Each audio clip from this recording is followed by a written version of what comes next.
ए अर्जुन, ये दिव्य शंख तुम्हारे पास कहां से आया? ये तो रंग बिरंगी किरणों से चमक रहा है। क्या है ये? विश्वास कीजिए मुखिया जी, मुझे भी इसके चमत्कार के बारे में पहले कुछ नहीं पता था, पर अब लगता है कि भगवान ने ये शंख मेरे हाथों में केवल गांव की मदद करने के लिए दिया है। ये कहते हुए अर्जुन वहाँ से चला गया। चौपाल में गांव वालों की खुशी का ठिकाना न रहा। अगली सुबह मुखिया अर्जुन के घर आया। अर्जुन, एक बात कहूं? भाई, तुमने धर्मपाल के इरादों पर पानी फेरकर बहुत अच्छा किया। वो आज सुबह से ही अपनी हवेली से बाहर भी नहीं निकला। लेकिन हाँ, सावधान रहना आगे के लिए। आप चिंता मत कीजिए मुखिया जी। अच्छा अर्जुन, जब तुमने शंख बजाया तो तुरंत वर्षा हुई, और जैसे ही तुमने बजाना बंद किया वर्षा थम गई। इसका मतलब यह है कि यह शंख पूरी तरह से तुम्हारे वश में है। हाँ, मेरा और गौरी का भी यही सोचना है। मुझे तो सबसे बड़ी खुशी इस बात की है कि गांव में अब वर्षा होने लगी है। अच्छा अर्जुन, गांव के खेतों में अब भी अनाज की बहुत कमी है। सब किसान बुवाई करना शुरू करने वाले हैं। क्यों ना तुम खेत में जाकर शंख बजाओ ताकि अच्छी बारिश हो जाए। क्या कहते हो? अरे हाँ, बिल्कुल सही कहा मुखिया जी आपने। हाँ। अर्जुन और मुखिया खेत में पहुँचे। किसान बीज बो रहे थे। अर्जुन ने शंख बजाया। पल भर में आसमान काले बादलों से भर गया। फिर से बारिश शुरू हो गई। किसान खुशी से चिल्लाने लगे। अरे अर्जुन, हमें बारिश की ही तो जरूरत थी। अब फसलें जरूर लहलहा उठेंगी। हाँ। चिंता मत करो, मैं रोज यहाँ आकर शंख बजाऊंगा। उस दिन के बाद से अर्जुन रोज खेतों में जाता और शंख बजाता। जैसे ही शंख बजाता वर्षा होती, जैसे ही वो रुकता वर्षा भी थम जाती। धीरे धीरे गांव की सूखी जमीन पर फिर से हरियाली छा गई। खेत लहलहा उठे, तालाब और कुएं भर गए। भुखमरी का संकट मिट गया। गांव की खुशहाली देखकर साहूकार धर्मपाल अपनी हवेली में बैठा हुआ बुरी तरह जल भुन रहा था। उसकी वर्षों की योजना पर पानी फिर चुका था। अरे अरे अरे, मेरी तो समझ में नहीं आ रहा कि उस ससुरे लकड़हारे अर्जुन के हाथों में वो दिव्य शंख कैसे लग गया। उसने तो मेरी सारी योजना चौपट कर दी। मैंने सोचा था कि इस सूखे का फायदा उठाकर पूरे गांव की जमीन हथिया लूंगा और इस गांव का राजा बन जाऊंगा, लेकिन उस अर्जुन ने सब बर्बाद कर दिया। साहूकार का नौकर बिल्ला कोने में बैठा हुआ चालाकी भरी मुस्कान के साथ बोला। साहूकार जी, आप तो आज भी इस गांव के राजा हैं। फर्क बस इतना है कि वो शंख अर्जुन के पास है। उसने अब तक उससे कई बार बरसात करवाने के लिए उसका इस्तेमाल किया, लेकिन मुझे लगता है कि उस शंख की शक्तियां और ज्यादा है। साहूकार चौंक उठा और हैरान होकर बिल्ला की ओर देखने लगा। हैं? ये क्या कह रहा है रे तू? अरे सोचिए ना सेठ जी, अर्जुन ने उस शंख से बरसात करवाई और अब देखिए कि गांव की फसलें अब तक की सबसे अच्छी फसल होंगी। इसका मतलब ये है कि उस शंख में कोई और भी चमत्कार है, और मुझे यकीन है कि अर्जुन अब तक उसकी असली शक्तियों को जान नहीं पाया है। साहूकार की आंखें लाल हो गईं और वो गुस्से से खड़ा हो गया। आखिरकार वो शंख उसको मिला कहां से मिला? गुस्सा मत करिए। मायने ये नहीं रखता कि उसको शंख कहां से मिला। मायने ये रखता है कि वो शंख उसके पास है, जबकि होना चाहिए आपके पास। अगर वो शंख आपके हाथ में आ जाए तो सोचिए, धन की बारिश, सोने की बारिश, और तब आपको इस गांव की जमीनों की जरूरत ही क्या। आप तो इस राज्य के राजा बन जाएंगे। हाँ। धर्मपाल की आंखों में लालच चमक उठा। हाँ बिल्ला, तूने बड़ी पते की बात कही है। एक काम कर, जा अर्जुन के घर से वो शंख छीन ला। रास्ते में जो भी आए उसको खत्म कर देना, निपटा ही देना। अब मैं राजा बनने वाला हूँ, किसी से क्या ही डर। बिल्ला तुरंत खड़ा हुआ और अपनी तलवार उठाकर बोला, हाँ, मैं तो आपके ही आदेश का इंतजार कर रहा था साहूकार जी, प्रणाम। अर्जुन अपनी पत्नी गौरी के साथ बैठा शंख की ही चर्चा कर रहा था। तभी अचानक बिल्ला तलवार लेकर अंदर घुस आया। ए बिल्ला, तेरी हिम्मत कैसे हुई मेरे घर में घुसने की? सिर्फ एक बार कह रहा हूँ, बार बार नहीं कहूंगा। लाओ भाई, शंख मेरे हवाले कर दो, वरना इस तलवार से तेरे 2 टुकड़े कर दूंगा। हाँ। और तलवार हाथ में पकड़कर तू अपने आप को समझ क्या रहा है? देख, दीवार पर टंगी मेरी कुल्हाड़ी तेरी तलवार से कहीं ज्यादा तेज और मजबूत है। तेरी तलवार तो बस दिखाने के लिए है, पर मेरी कुल्हाड़ी रोज न जाने कितने वृक्षों को एक ही बार में उखाड़ देती है। ये सुनकर बिल्ला तमतमा उठा और अचानक अर्जुन पर वार कर दिया। अर्जुन को उम्मीद नहीं थी। उसका हाथ छूटा, शंख नीचे गिरा और उसके शरीर से खून बहने लगा। वो बेहोश होकर गिर पड़ा। बिल्ला ने झटपट शंख उठा लिया। गौरी रोने लगी।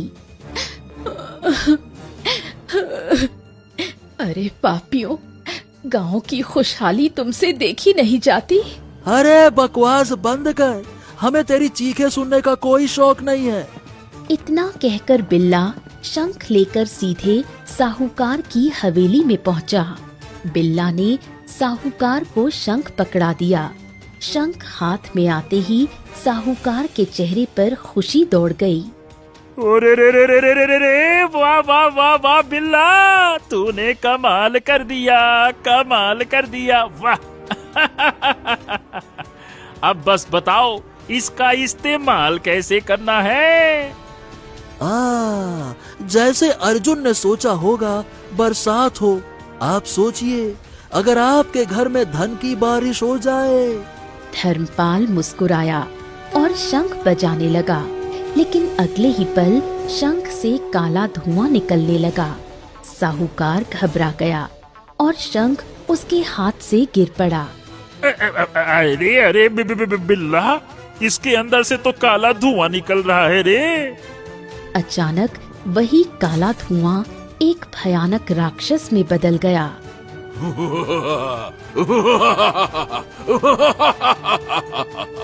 आखिरकार मैं शंख की कैद से मुक्त हो गया। अब मैं राजा प्रताप और उसके खानदान का सर्वनाश कर दूंगा।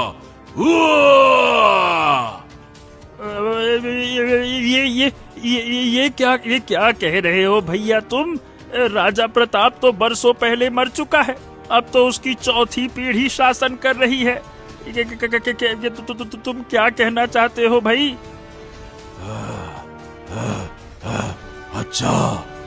अच्छा, तुम्हें बरसों से इस शंख में कैद रहा हूँ।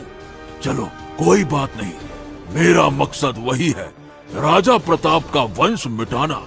और अभी मुझे भूख लगी है, और जब मुझे भूख लगती है तो मैं सिर्फ खून पीता हूँ।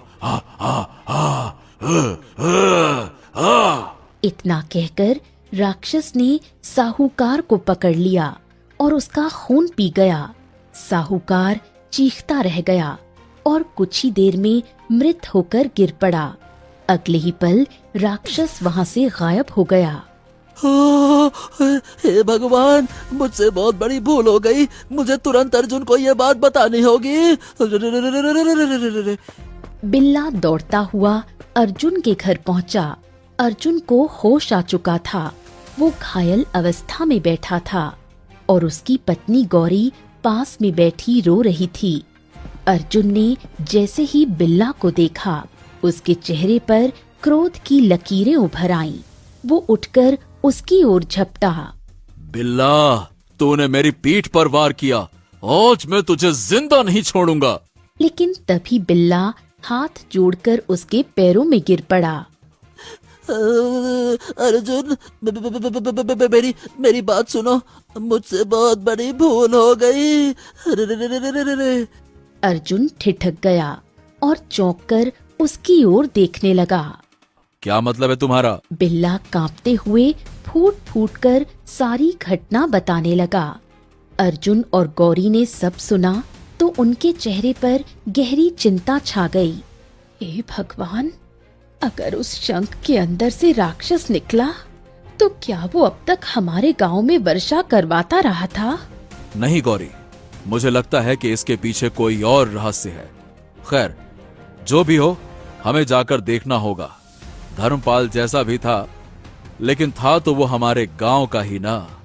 अर्जुन बिल्ला के साथ तुरंत साहूकार की हवेली पहुंचा। हवेली में सन्नाटा पसरा हुआ था। फर्श पर धर्मपाल की लाश पड़ी थी और उसके बगल में वही शंख पड़ा हुआ था। अर्जुन ने शंख उठाया। जैसे ही उसने उसे हाथ में लिया, अगले ही पल एक तेज रोशनी फैली और उसके सामने एक दिव्य परी प्रकट हो गई। आखिरकार वो राक्षस इस शंख से मुक्त हो गया।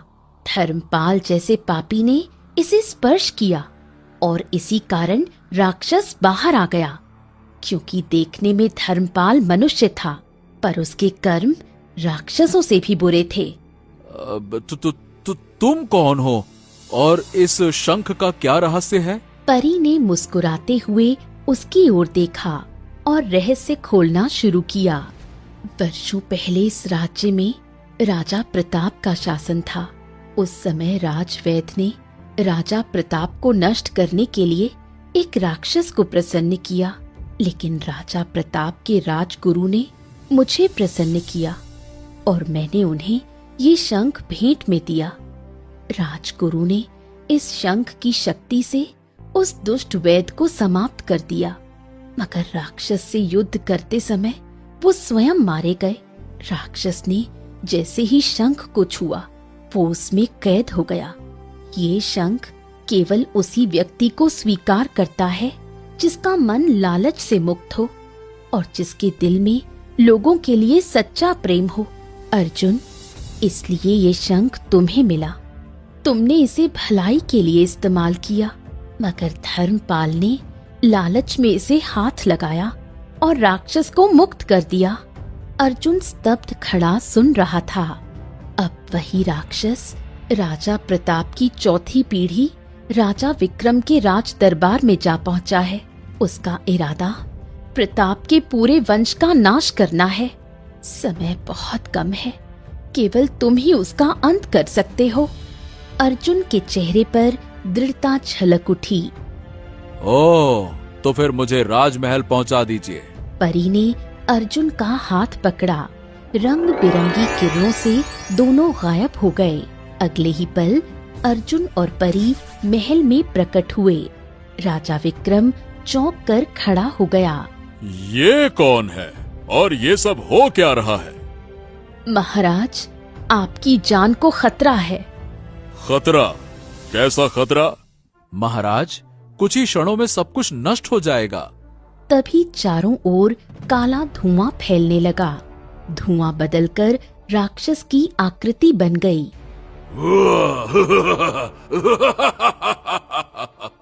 परी, तुझे मैं पहचानता हूँ, लेकिन तुझसे मैं बाद में निपटूंगा। पहले मैं इन्हें खत्म कर दूं। अर्जुन, देर मत करो, शंख बजाओ। अर्जुन ने तुरंत शंख बजाया। उसकी गूंज महल की दीवार से टकराई। आवाज सुनते ही राक्षस तड़प उठा। उसने अपने कान बंद कर लिए। वो दर्द से चीखने लगा और कुछ ही पलों में राख बनकर जमीन पर बिखर गया। राजा विक्रम स्तब्ध खड़ा था। ओह, आखिरकार ये सब कुछ क्या है? आखिर सच्चाई क्या है? परी ने धीरे धीरे राजा विक्रम को उनके पूर्वज राजा प्रताप और उस समय के घटनाक्रम की पूरी कथा सुनाई। मेरे बचपन में मैंने भी यही सुना था। कि मेरे पूर्वज राजा प्रताप के राजगुरु साधना के लिए गए थे और कभी लौट कर नहीं आए। आज मुझे उसका सच पता चला। राजा विक्रम ने अर्जुन की ओर देखा। अर्जुन, तुमने मेरे वंश को बचाया। ये धन स्वीकार करो और गांव की भलाई में लगाना इसे, और जीवन में कभी भी किसी भी चीज की आवश्यकता पड़े बेझिझक मुझसे मिलने आना। अर्जुन ने झुककर प्रणाम किया। परी ने मुस्कुराते हुए शंख अपने हाथों में लिया। अब ये शंख मेरे पास रहेगा। मैं नहीं चाहती कि कोई और इंसान लालच में पड़कर इसे छीन ले और इस राज्य पर अभिशाप लाए। परी ने अपनी छड़ी घुमाई और अर्जुन को गांव पहुंचा दिया। अर्जुन घर पहुंचा और अपने साथ लाया धन अपनी पत्नी गौरी को दिखाया। ये सब हमारे गांव की भलाई के लिए है। भगवान ने हमारी सुन ली। अर्जुन और गौरी ने एक दूसरे की ओर मुस्कुरा कर देखा। उनके चेहरे पर संतोष और गर्व साफ झलक रहा था। इस प्रकार अर्जुन ने न केवल अपने गांव को सुख समृद्धि दिलाई, बल्कि राजा प्रताप के वंश को भी विनाश से बचा लिया। सत्य, प्रेम और निस्वार्थ भाव हमेशा विजय पाता है और लालच तथा पाप का अंत निश्चित